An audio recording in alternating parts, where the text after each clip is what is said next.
What's up, everyone? Welcome back to another episode of the Foreign Exchange Podcast. I'm back with Aaron. I'm back with Tamiem. And today we have Greg Lemiska joining us from Method360. Greg's the capability lead over at Method360. And I'm assuming a good kind of first question for you, Greg, is going to be, what does that mean? What does that mean? Yeah. So at Method360, like our focus is creating value out of uncertainty and helping businesses through technical projects in times of change. And that always means the intersection of people, technology, and business. And so we kind of look at it from those three lenses. And so while I'm the capability lead for the people side of things, all of us really kind of have that range to cover all three. And we focus on that intersection because we can talk about this all day. But you can't do any one of those things effectively without the other two. Got it. And can you tell us about Method360 real quickly as well? Yeah. So Method360 is a consulting company that's been around for over 20 years.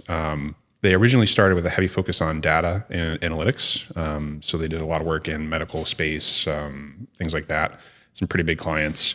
They did a lot of like data migration. But one of the things they found is as they tried to help people with their data and get value out of it, they would run into, oh, well, you guys wanted to do this data thing, but you didn't think about this business problem, or like it doesn't have a business tie into ROI. Or, hey, we had a really good ROI on this data thing we wanted to do, but we didn't think about the people, and now the people aren't using it, and so it's not getting the value. And so this idea that, hey, you got to cover all these angles, they really kind of evolved over the years. And so now Method360 is really about that intersection. And then where are high stakes moments where that intersection is super important. So for example, in M&A business, like post-close, so you bought a company and now you're trying to integrate it, or you sold the company and it needs to stand up on its own. In those moments, you've got to get those three things right really fast. There's a lot of money on the line. There's a lot of emotions. Like people are acting not normal because left and right, people are getting fired or paid out and like crazy stuff's going on. So you got to help people through those moments. You got to understand the tech. You got to understand the people. You got to understand the business in order to guide people through that successfully. So that's Method360 as a whole. There's a really data and analytical background evolved into this sort of three-headed monster so that we can help businesses through these moments. Yeah, and I mean, we are in the Method360 office, so we've been leveraging this badass studio that they have, a huge office. Obviously, there's a whole bunch of different rooms, but you've only been with them, Greg, for like about 4 years. Is that right? Three years. So I was actually a client first. Okay. So I hired my Method360 to help me with a data problem at a medical device company. So it was a medical device company that's at this point been around for like 80 years. Wow. And so when I was there, they had a bunch of legacy systems, legacy data that was limiting us from doing certain business things. I was in charge of selling services, essentially. And the data we had wasn't letting me do the type of contracts that I wanted to do. And so we needed to try to fix the underlying data structure, which was super complicated because if you guys know SAP and data tables and all this stuff, we couldn't, it was a huge effort to get past that. So we called in Method360 to help us look at how would we do that and understand like the data side of doing that. Ultimately, I decided not to do it, like because they helped me understand what it was going to take and all the ins and outs. And we said, I can't make a compelling business case to do this right now. Interesting. If you came to me with that same problem today, I would probably say I can probably use AI to do this in a much quicker, faster way, and it would be worth it. Which gets into like later conversations about AI and what it's bringing to business. But so I had a good experience with that. And then what happened was. At that former company, my CIO, the global CIO left and a new one came in. And at that point I was directing global projects and this new person, she and I did not get along at all. She wanted to change everything that we were doing. And I had the unfortunate personality trait of not just saying yes. And so I fought her in meetings and she did not like that. And it got bad. And I was like, you know what? Time for me to move on, do something else. So that's okay. There's a lesson here to unpack. So leadership change happens in the organization that you work for. You're strong-willed, opinionated, and are just bumping heads with the new leader, right? Yeah. And so then instinctually what happens next? Are you approached by the Method team because of the experience you had almost potentially bringing them on? Or do you reach out to them and you're like, hey, I enjoyed our conversations. Is there anything there for me? Like, how did you kind of navigate that? So there's like complicated layers on my exit, which actually was really, I ended up working for like 3 months and stuff. And the new CIO ended up getting fired. Like the day after I actually formally resigned, they actually let her go. But the politics, I didn't know what was going on and all this. So it was very, very much validation, but I do have to thank her because she did push me to go and do a new thing. And I had always said, I spent a lot of time at that company. I spent, I think it was 18 years across 12 different roles. Wow. And I'd always stayed there. So it was very comfortable for me. And I always said, I need to get out and see the world and see more companies to get more experience. And so she finally pushed me to do that. So to that end, I have to thank her. She showed me an opportunity. But really the way that worked is I called one of the founders here at Method360, his name is Jim Hank. And I said, hey, I need a job. And he's like, can you start on Monday? I'm like, what would I be doing? He's like, I don't care. just come join. And so I actually ended up in a leadership role at the project. It was a project for Dell Computer, and a company had bought a division of Dell. And so I actually helped exit a whole division out of Dell and stand it up into 5 independent companies. That was like my first consulting project. So you were in industry for a medical device sales company for almost 20 years, then transitioned into consulting, and it was your first experience in consulting. Yes, but I will say, like at the end of my career in medical device, I was essentially an internal consultant. I was in charge of the portfolio of IT projects and how we would do them and which vendors we were using and which technologies we were using. I was in the mix and having these conversations with executives and helping them make the best decisions they could. And that's really what consulting is how do you help leaders make the best decisions possible and then execute on those. So, yeah.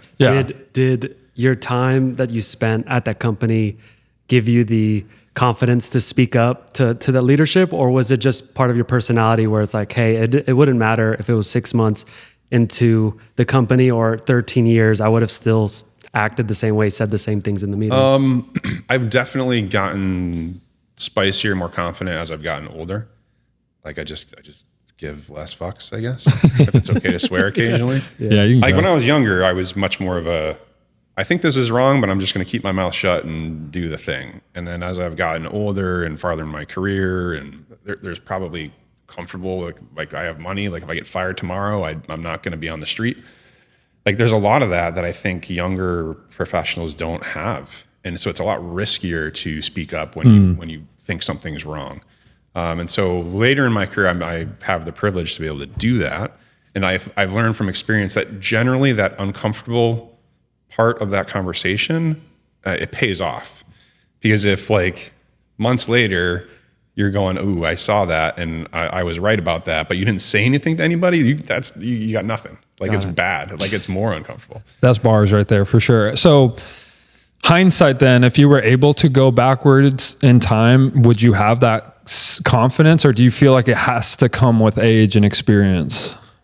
It's hard. I wouldn't say people can like flip a switch and have that confidence. Yeah. For me, a big part of it was having the right mentors.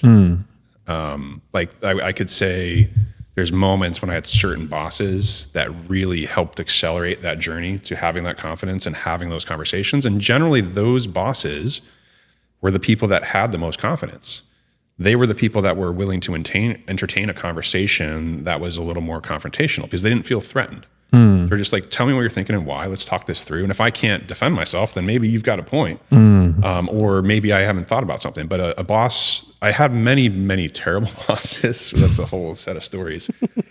But generally the ones that were insecure or like were not confident in their roles were the ones that are threatened by that conversation. And then that, I think, slows people's journey down. That development journey can be stifled by an insecure boss or someone who's not willing to have those conversations. Yeah, no, that's actually a really powerful message. I think there's a common thread that we have when we have guests on and speak to different professionals in different spaces about what you just brought up, mentorship. Can you enlighten us on what mentorship meant to you and what it means to you today and how important that is for working professionals and just people in general? I mean, it's hard to understate the value of a good mentor and a good supporter. On one hand, like you don't want a mentor who's just a cheerleader and tells you can do no wrong. someone who's going to hold you accountable to your thought process, but engage in true intellectual conversation. I mean, it's so important. Now, one of the problems that I've seen in my journey is a lot of people want to become managers because they want the money and the power, right? Like I want to become a manager because it's a bigger paycheck, and then I, in theory, have to do less work because I'm the boss now and I can just tell people what to do. And that's the entirely wrong motivation. The right motivation is a leader who gets satisfaction out of making other people successful. Like the leader who like doesn't care about themselves necessarily and what they're doing or how they're being seen or what they're doing or if they're getting recognition, as long as their people are getting recognition, and an organization that supports that type of mentality, that is crazy important, right? Because let's say you guys work for me. My motivation is to be like, I want you guys to all be fucking rock stars and like be killing it. And then when someone looks at me, they go, well, Greg's, I'm not sure what Greg's doing, but his team is killing it. Like that's good leadership. Like me taking credit for your work and going like, look at this stuff that I did. Ignore those 3 guys in the background. That's problematic. But I've seen organizations that reward that sort of self-promotion.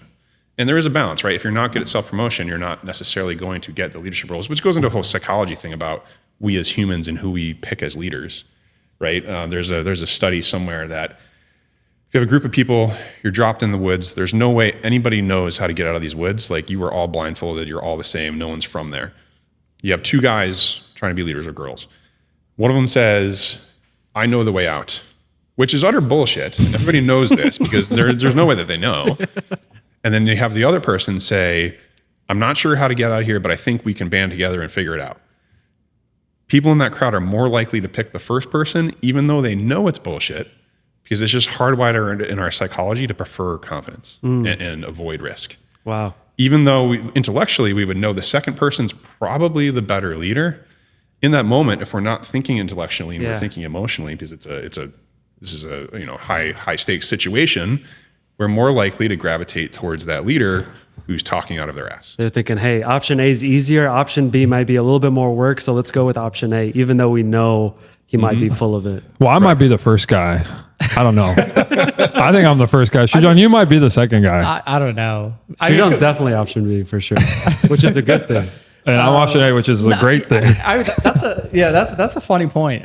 But it is true. I think us as humans were somehow wired to believe that somebody, who speaks up just exudes confidence. Maybe, even if it's wrong, we don't have, like, psychologically, the thought doesn't come up to challenge somebody who's just loud, right? Well, it's that. It's also that first person may not be realizing it, but they're actually taking some of my personal risk and putting it on themselves.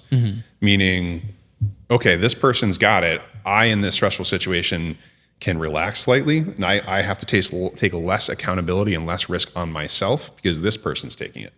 Now, the problem with that is that person, when they're saying that, they're not actually acknowledging the real risks, and so they've somewhat diluted themselves into what they're doing. Yeah. But again, that's the thing we prefer, because now I've got less responsibility because someone else has it. And so it's actually just go boil it all the way back down to like calories. I now have to spend less of my personal calories figuring this out. For sure. Because Aaron's going to do it. Yeah. And so there's some of that. And it's just really interesting when we really get into the psychology and how this all works. So since you since a majority of your role, or I know you mentioned you handle kind of all, you're jack of all trades, right? Yep. But since you're people centric, do you find yourself kind of using all these things you've learned to, kind of weed out the bullshit? When somebody's talking to you, it's like, man, this person's full of bullshit. Or, if you're interviewing somebody, right? Like, yeah. There's, I've come to learn more skills on how to do that. That was not something that I learned how to do naturally, like working with people. I was, early in my career, I got called into HR on more than one occasion for just like losing my shit on people because they weren't doing something right or doing something the way I wanted them to. Rage baited by the employees. That's that. Exactly. That's that Eastern European in you, though. That's just that, like, probably something.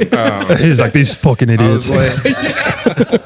No patience whatsoever. There's one response thing that comes to mind is there's a technical person on my team, and they really wanted to build this like data cube. and they were just insistent that this was the right thing to do. And while technically they were totally right, like I was saying, like, we should not do that because there is no business case for this. There's no ROI of doing this. So the conversation is moot. Like we don't need to have this conversation because there's no reason to do this, whether we're doing it right, wrong, whatever, it doesn't matter. and this person just kept insisting that they needed to do it this technical way, and this technical way was right, and they weren't listening. And I just was like you know, like in the middle of a crowded office. It was not great, and I received some coaching. And at some point there was like working here. He went Hulk smash on the. But at some point And you're a big guy too, so you know. Imagine. Sujan's a little scared right now to say the wrong thing. It's like you know, you said technical, so I'm assuming was the other person brown? This person was Latino. Okay. Different kind of brown. Yeah. Imagine, you know, just like a brown 6'4", 260. Hey, none of it. He was as big as I was. Oh, He okay. wasn't a little guy. He's a good person. We worked together for a long time. It's fine. But I do have a bottle. Yes, I do tend to bottle things up and occasionally release a little pressure, too much pressure at once. But the lesson from that on self-reflection on how I could do better was that I need to figure out how to be better with people. Like, how do I use words and influence people in other ways to get what I want without just beating my head against the wall? Like, that is not the most efficient way to get people to do what you want them to do. You need to understand, if you can understand their motivations and have other techniques, life just gets easier. And so instead of sitting there going God, I hate working with people, everybody's dumb. It's okay, how can I be most effective in my environment by working with people and figuring out these tools to get them to do the right thing that recognizes their motivations and all this kind of stuff. If I had said to that person, hey, this technical idea is amazing, I would love to do this. How can we do this in a way that generates ROI? And then put that problem in their court, because now I've recognized them as the expert and said, hey, this problem that I'm struggling with, now it's your problem. Yeah. Help me solve this. There's a lot of ways I could have pivoted that conversation for it to go way better. But because at that time I had not spent a lot of time thinking about psychology and all these people issues, I didn't have that skill set. So yeah, I mean, it's super important to learn that side of things. Going back to the start of your career at Method360, I'm curious whether you've thought about it or your reflection on a lot of people apply to jobs and they have to apply to a specific job, but in your specific situation, they're like, hey, we don't know what the job is, but we want you on the team. Can you speak on, because I think it's a little stressful right now where people are having to apply to a specific job, not knowing if they're the best fit or not, but really instead of having somebody to trust them, be like, hey, we like your capabilities, we like what you could bring to the table, we'll figure out where you fit into this. Can you speak on that a little bit? I mean, that's a really good problem. I mean, even I think about that one. As a sort of generalist, if I go look at jobs and see what's out there, it's always well, I could do a lot of these different things. How do I know if I'm the right fit for that, or even if that's the best job at that company, is that the best way that I could help them? Exactly. It's a tough one. I would say the only thing to do there is to go learn, go do interviews. My sister and I talk all the time, and she's always encouraging me, and I'm doing the same to her. Hey, just interview, just see what's out there, talk to people. You never know. And unless you check things out, the opportunities will never really come. So I don't have a great solution to that problem. I mean, maybe someday AI will be able to sort us Harry Potter hat and tell you this is the best spot for you. Or that book, there's the old book, The Giver. When everybody turns 13 or something, there's a ceremony and they'll get given the job, and it's all tailored for them to be perfect at this job, and they've got that all figured out. Yeah. I don't know. Those are all sort of dystopian. Korean babies, when they turn 1 year old in the Korean culture, and I might butcher this completely, but they put like a stethoscope, and they put all these different things down on the floor, and the baby will like crawl to the one, that it's eventually going to be their job. There's a version of that we need to figure out, but it's all stethoscopes.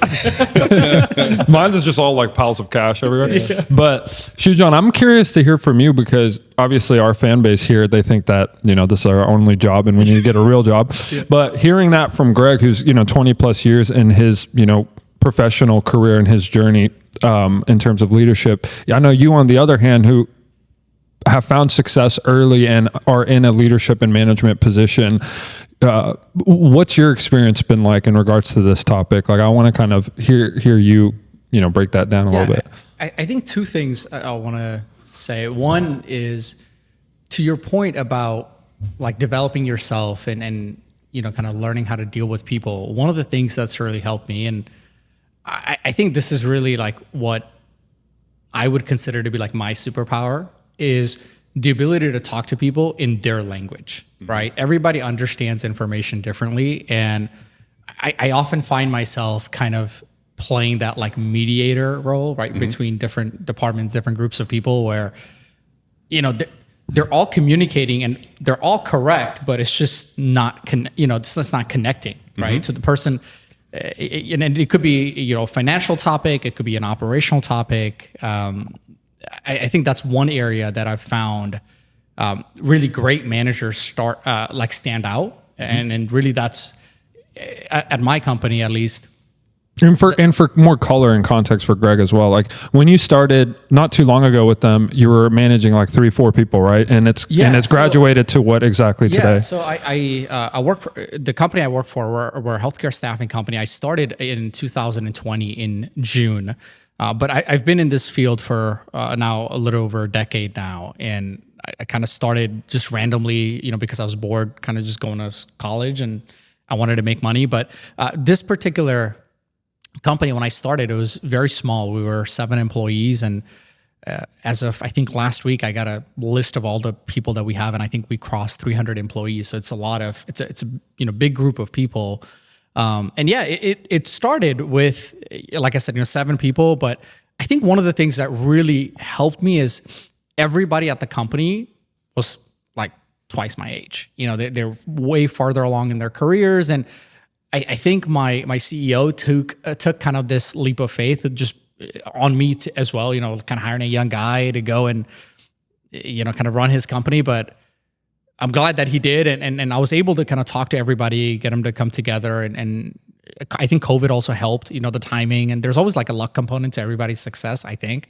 So I think all that worked out. And today, my specific team, I think we're 297 people is who I'm directly and indirectly responsible for. But to your point, the great managers that I see are the ones who can go and they don't put themselves at the forefront of the success of the team. They really spend the time to go highlight, hey, this person from my team's like doing a great job. And that to me is a sign of a great manager, right? Like I think I have, in terms of managers, there's about 8 who kind of flows down.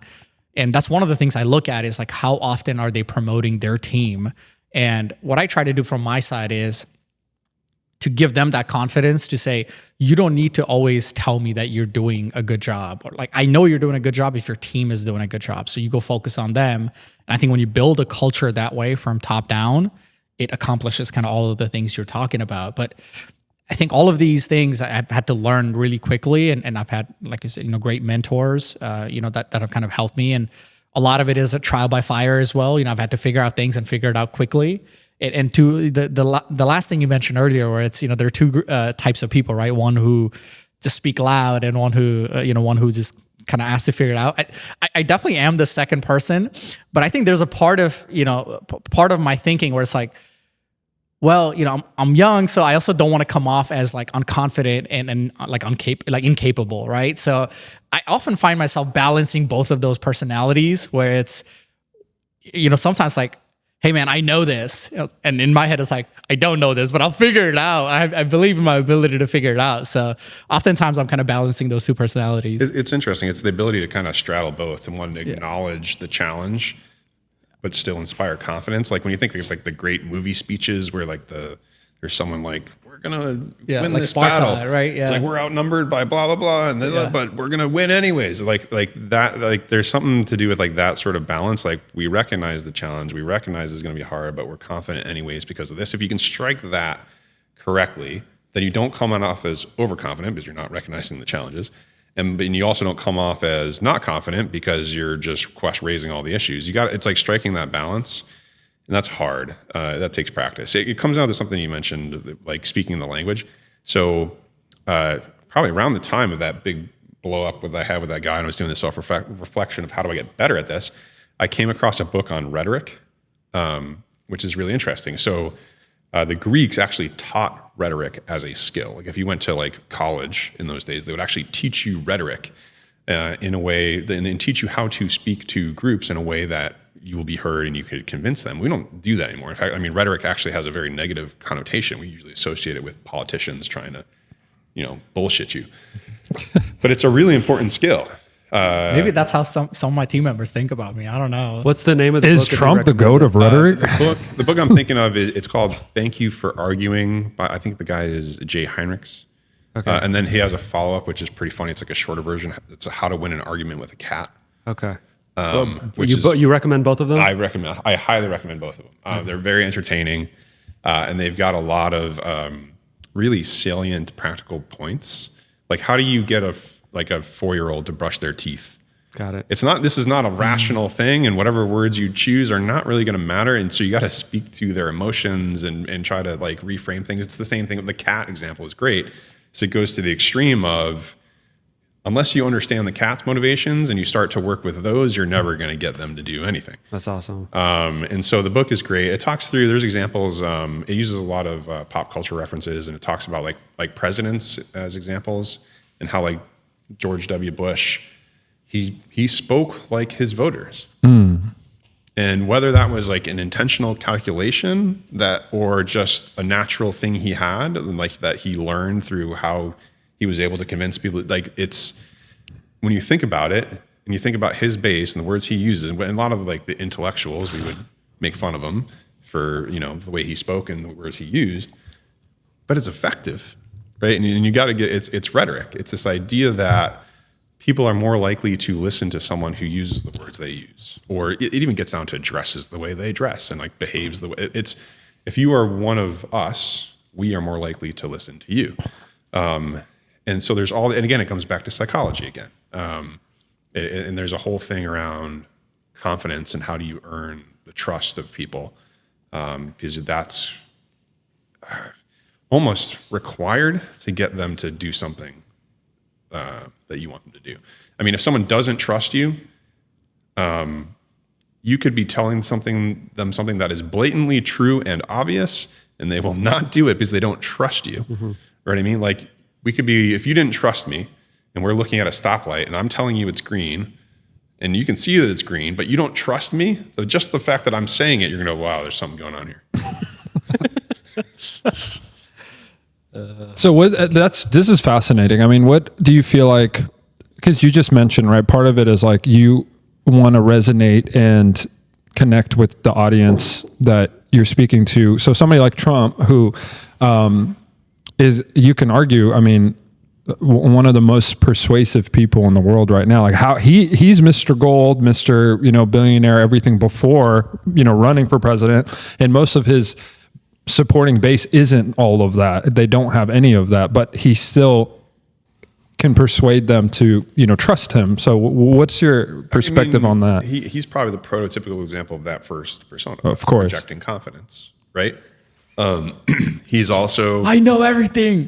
I don't know everything. We have all the best people. Everything's the best. Yeah. He's that classic archetype number one. This is dangerous territory you brought me into, like the Star Wars. It's a trap. Like, no, we don't. We can keep talking about that, but you have to admit that Trump is, at a minimum, a great marketer. Well, yeah, this is as far as a branding person, guys. Well, this is the kind of angle that I want to focus on, not necessarily his politics and decision making, things like that, whatever. The marketing side, the rhetoric side, the persuasiveness part of him amongst people on earth today and right now. He's at the very top, right? Yeah, I mean, all the businesses he's been able to start, like all the money he's been able to get from people to start those businesses and convincing people to do the thing, like, yeah, it's impressive. Now, it starts to crumble when you start looking at execution and follow through, and like, how does then the number of businesses that haven't worked out and that kind of stuff. Like that speaks to the heart of that. Leaders project confidence, whether or not they know how to do the thing, and that will make people gravitate toward them. But where that starts to fall apart is the person that's overconfident to the degree that it's going to affect the execution and create failure on the back end. That's the problem, right? And so that's where, and because we as humans, again, tend to gravitate towards that first thing, this starts to get into a lot of Machiavellian stuff. If you've read his things, and he goes into like how leaders essentially delude themselves into thinking they know everything because they've surrounded themselves with people that are attracted to the power. And if you're a person that is like, you're doing that, I know the right answer, I'm the confident, I know what's right, you're going to surround yourself with people that reinforce that message. Because yes, it makes man. Well, not just because they're yes men, because it makes your message that more powerful. Because if you say, I know the right answer, and then you've got a bunch of people around you going, he knows the right answer, you've got a megaphone of, I've got the right answer. Yeah. But meanwhile, if you don't actually have the right answer, and you've got to figure it out, but you're so blinded by the idea that just telling people I have the right answer is enough, and if there's ever a crack in my armor, things are going to fall apart, you're disincentivized from really looking into gaining the knowledge or the capability to do the thing that you need to do. And so so again, this is not new stuff. So like was studied back when you were looking at like kings and princes back in the old days, and these types of psychological mechanisms have existed throughout human history, essentially.